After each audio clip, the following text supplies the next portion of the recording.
ನಮ್ಮ ಭಾರತ ಭೂಮಿ ಪುಣ್ಯ ಭೂಮಿ.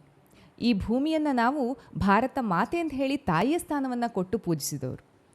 ನಮ್ಮ ಈ ಭೂಮಿ ಯಾಕೆ ಇಷ್ಟೊಂದು ಪವಿತ್ರ ಅಂತ ಹೇಳಿ ನೋಡಬೇಕಾದ್ರೆ ಇಲ್ಲಿರುವಂತಹ ಸಂಸ್ಕೃತಿ, ಆಚಾರ ವಿಚಾರ ಅಥವಾ ಭೌಗೋಳಿಕ ಗುಣಲಕ್ಷಣ ಹೀಗೆ ಹಲವಾರು ಕಾರಣಗಳು ಸಿಗ್ತಾ ಹೋಗ್ತದೆ. ಆದರೆ ಈ ಎಲ್ಲ ಗುಣಲಕ್ಷಣಗಳಿಗೂ ಮೂಲ ಆಧಾರ ನಮ್ಮ ಈ ಮಣ್ಣಿನಲ್ಲಿರುವಂತಹ ಆರಾಧನಾ ಪದ್ಧತಿ.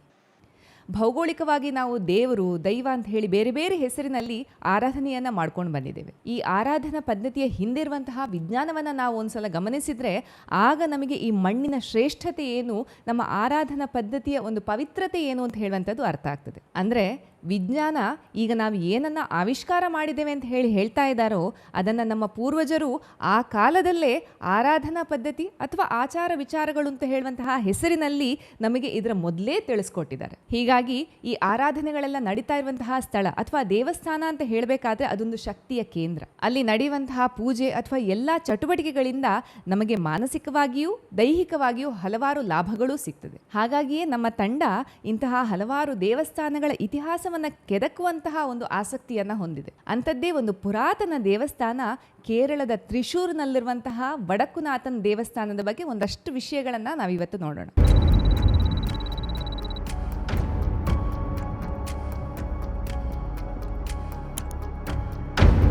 ಕೇರಳ ರಾಜ್ಯದ ತ್ರಿಶೂರ್ ಜಿಲ್ಲೆಯಲ್ಲಿರುವಂತಹ ವಡಕ್ಕುನಾಥನ್ ಈಶ್ವರನ ದೇವಸ್ಥಾನ ಅತ್ಯಂತ ಪ್ರಾಚೀನ ದೇವಸ್ಥಾನಗಳಲ್ಲೂ ಒಂದು. ಕೇರಳ ಶೈಲಿಯ ವಾಸ್ತುಶಿಲ್ಪಕ್ಕೊಂದು ಒಳ್ಳೆಯ ಉದಾಹರಣೆ ಈ ದೇವಸ್ಥಾನ. ವಿಷ್ಣುವಿನ ಅವತಾರಗಳಲ್ಲೊಂದಾದಂತಹ ಪರಶುರಾಮನೇ ಈ ದೇವಸ್ಥಾನವನ್ನ ನಿರ್ಮಿಸಿದ್ದಾರೆ ಅಂತ ಹೇಳುವಂತಹ ಉಲ್ಲೇಖ ಸಿಗ್ತದೆ. ಕೆಲವೊಂದು ಮೂಲಗಳ ಪ್ರಕಾರ ಕೆಟ್ಟ ಕ್ಷತ್ರಿಯರನ್ನೆಲ್ಲ ನಿರ್ನಾಮ ಮಾಡಿದ ನಂತರ ಪರಶುರಾಮ ಕೇರಳದಲ್ಲಿ ಸ್ಥಾಪಿಸಿದ ಮೊದಲ ಶಿವನ ದೇವಸ್ಥಾನ ಇದು ಅಂತ ಹೇಳ್ತಾರೆ. ಹೀಗೆ ಕೇರಳದಲ್ಲೇ 108 ಶಿವನ ದೇವಸ್ಥಾನಗಳನ್ನ ಪರಶುರಾಮ ನಿರ್ಮಿಸಿದ್ದಾರೆ ಅಂತ ಹೇಳುವಂತಹ ಉಲ್ಲೇಖವೂ ಸಿಗ್ತದೆ. ಈ ದೇವಸ್ಥಾನಕ್ಕೆ ಸಂಬಂಧಪಟ್ಟಂತಹ ಒಂದು ಶ್ಲೋಕದಲ್ಲಿ ಈ ದೇವಸ್ಥಾನವನ್ನ ಶ್ರೀಮದ್ ದಕ್ಷಿಣ ಕೈಲಾಸಂ ಅಂತ ಹೇಳಿ ಕರೀತಾರೆ. ಅಂದ್ರೆ ದಕ್ಷಿಣ ಭಾರತದ ಕೈಲಾಸ ಅಂತ ಹೇಳಿ ಈ ದೇವಸ್ಥಾನವನ್ನ ವರ್ಣಿಸಲಾಗಿದೆ. ಕೆಲವೊಂದು ಕಥೆಗಳ ಪ್ರಕಾರ ಸ್ವತಃ ಪರಶುರಾಮನೇ ಕೈಲಾಸಕ್ಕೆ ಹೋಗಿ ಶಿವನನ್ನ ಕೇರಳದಲ್ಲಿ ಬಂದು ನೆಲೆಸುವಂತೆ ಕೇಳ್ಕೊಂಡಂತೆ.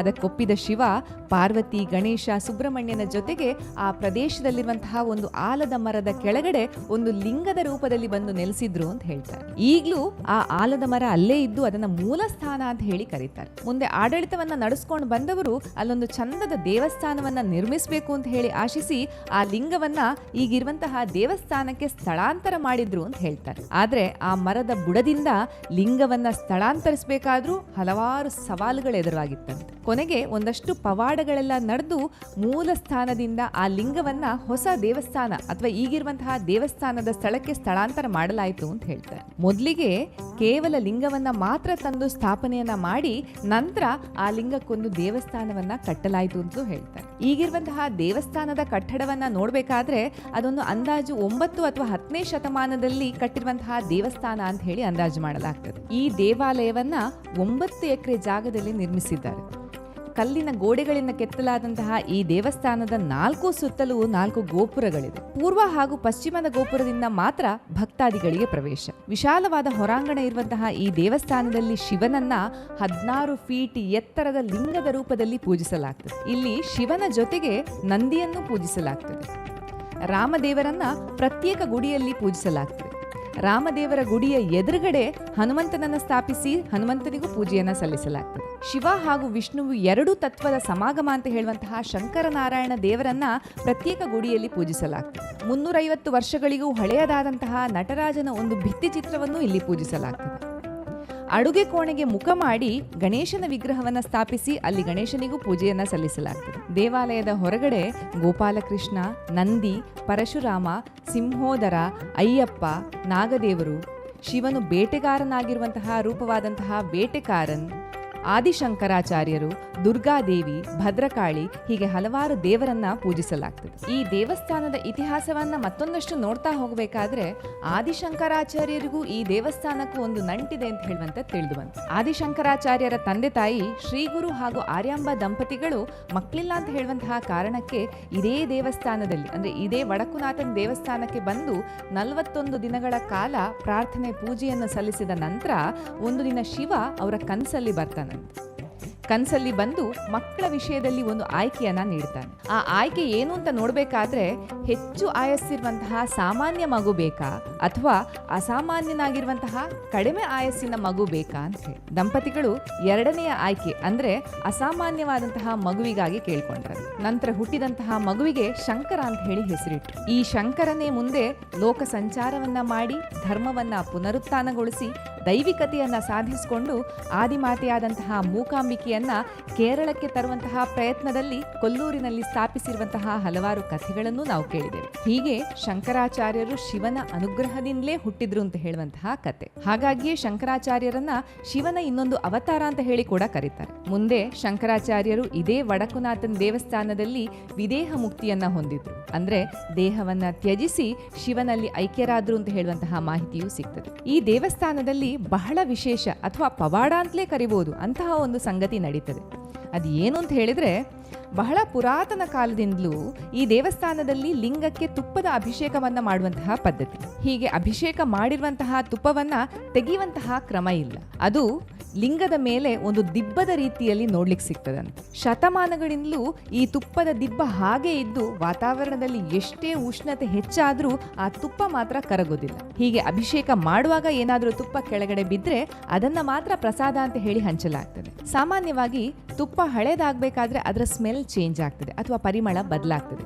ಆದರೆ ಈ ದೇವಸ್ಥಾನದಲ್ಲಿ ಎಷ್ಟೋ ಶತಮಾನಗಳಿಂದ ಅಭಿಷೇಕ ಮಾಡಿದಂತಹ ತುಪ್ಪ ಎಷ್ಟೇ ಹಳೆಯದಾದ್ರೂ ಅದು ಕೆಡುವುದಿಲ್ಲ ಅಂತ ಹೇಳುವಂಥದ್ದು ಬಹಳ ಅಚ್ಚರಿಯ ಸಂಗತಿ. ಇಲ್ಲಿನ ನಂಬಿಕೆಗಳ ಪ್ರಕಾರ ಈ ತುಪ್ಪದ ದಿಬ್ಬವನ್ನ ಕೈಲಾಸ ಪರ್ವತದಲ್ಲಿ ಶಿವನನ್ನ ಆವರಿಸಿರುವಂತಹ ಹಿಮದ ಪ್ರತೀಕ ಅಂತ ಹೇಳಿ ನಂಬಲಾಗ್ತದೆ. ಈ ದೇವಸ್ಥಾನದಲ್ಲಿ ಒಂದಷ್ಟು ಉತ್ಸವಗಳನ್ನ ಬಹಳ ವಿಜೃಂಭಣೆಯಿಂದ ನಡೆಸಲಾಗ್ತದೆ.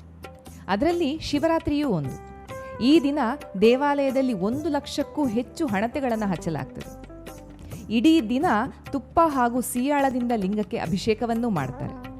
ಶಿವರಾತ್ರಿಯ ದಿನ ರಾತ್ರಿ ಸಮಯದಲ್ಲೂ ದೇವಾಲಯವನ್ನು ತೆರೆದಿಡಲಾಗ್ತದಂತೆ. ಇಲ್ಲಿನ ಇನ್ನೊಂದು ಉತ್ಸವ ಅಂತ ಹೇಳಿದ್ರೆ ಆನೆಯೊಟ್ಟು. ಹೆಸರೇ ಹೇಳುವ ಹಾಗೆ ಇದು ಆನೆಗಳಿಗೆ ಆಹಾರವನ್ನ ನೀಡುವಂತಹ ಹಬ್ಬ. ಈ ದಿನ ಸುಮಾರು 70 ಆನೆಗಳು ಜೊತೆಯಾಗಿರ್ಬೇಕಾದ್ರೆ ಅದಕ್ಕೆ ತುಪ್ಪ, ಬೆಲ್ಲ, ಅನ್ನದ ಉಂಡೆ, ಅದರ ಜೊತೆಗೆ ಮದ್ದಿನ ಅಂಶ ಇರುವಂತಹ ಸೊಪ್ಪುಗಳನ್ನ ಆಹಾರವಾಗಿ ನೀಡಲಾಗ್ತದೆ. ಇದನ್ನ ನೋಡ್ಲಿಕ್ಕೆ ಅಂತ ಹೇಳಿಯೇ ಬೇರೆ ಬೇರೆ ಕಡೆಯಿಂದ ಸಾವಿರಾರು ಭಕ್ತಾದಿಗಳು ಬರ್ತಾರೆ. ಬಂದವರು ಎಲ್ಲರಿಗೂ ಆ ಆನೆಗಳಿಗೆ ಆಹಾರವನ್ನ ನೀಡಲಿಕ್ಕೆ ಅವಕಾಶವನ್ನು ಕಲ್ಪಿಸಲಾಗ್ತದೆ. ಇಲ್ಲಿನ ಇನ್ನೊಂದು ವಿಶೇಷವಾದಂತಹ ಉತ್ಸವ ಅಂತ ಹೇಳಿದ್ರೆ ತ್ರಿಶೂರ್ ಪೂರಂ.